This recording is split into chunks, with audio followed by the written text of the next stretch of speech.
ভারত যদি আমাদের দিকে চোখ রাঙিয়ে কথা বলে সেই চোখ উপড়ে ফেলার মতো ক্ষমতা আমাদের ইনশাআল্লাহ আছে। ভারতকে সাবধান করে দিতে চাই, আপনারা অনেক শাসন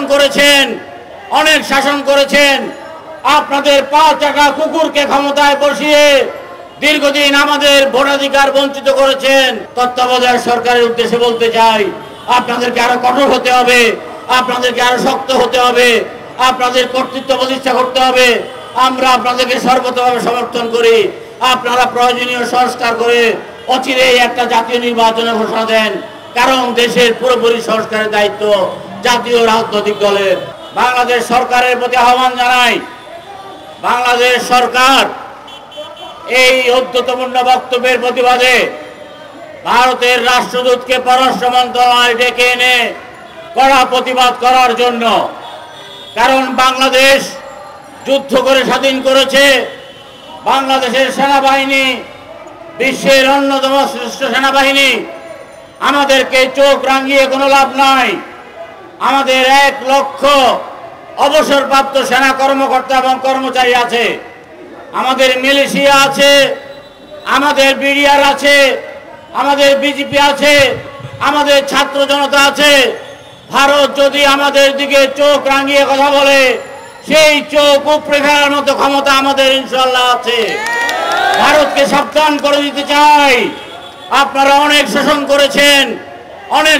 করেছেন, আপনাদের পা চাকা কুকুরকে ক্ষমতায় বসিয়ে দীর্ঘদিন আমাদের ভোটাধিকার বঞ্চিত করেছেন। দয়া করে আর চোখ রাঙাবেন না, বাংলাদেশ নিয়ে আর ষড়যন্ত্র করবেন না। বন্ধুরা আমার, গত 15 বছর তিল তিল ঘাম রক্ত দিয়ে আমরা এই সরকারের বিরুদ্ধে একটা রাস্তা তৈরি করেছি। আমাদের অসংখ্য নেতা কর্মী খুন হয়েছে, জেলে গিয়েছে, বিদেশ পালিয়ে গিয়েছে, কিন্তু বাংলাদেশ জাতীয়তাবাদী দলের সাথে বেইমানি করে নাই, সব সময় আন্দোলন সংগ্রামে ছিল। এই কোটা বিরোধী আন্দোলন শুধু কোটা বিরোধী আন্দোলন নয়, এই আন্দোলন স্বৈর শাসকের বিরুদ্ধে আন্দোলন।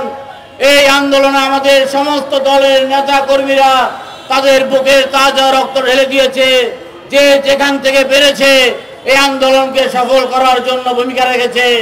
এই আন্দোলনের প্রেক্ষিতে শেখ হাসিনা পালিয়ে গেছে। শেখ হাসিনার এই অপশাসন কতটা নিষ্ঠুর এবং নির্মম, কতটা দলীয়করণ আপনারা দেখেছেন, যে বাইতুল মোকাররমের খতিব পর্যন্ত পালিয়ে গেছে। বন্ধুরা আমার, 2022 সালের 28শে সেপ্টেম্বর জনাব তারেক রহমান আন্দোলনের ডাক দিয়ে বলেছেন, যুগপৎ আন্দোলনে যারা থাকবেন, যারা এই সরকারের বিরুদ্ধে লড়াই করবেন, তাদের সকলকে নিয়ে জাতীয় ঐক্য গঠন করা হবে। তিনি গত কয়েকদিন আগে পুনরায় বলেছেন যে 1971 সালে যুদ্ধ করেছে দেশের ছাত্র জনতা, কৃষক, শ্রমিক, সেনাবাহিনী, কিন্তু শেখ মুজিব এসে বাংলাদেশ দখল করেছে।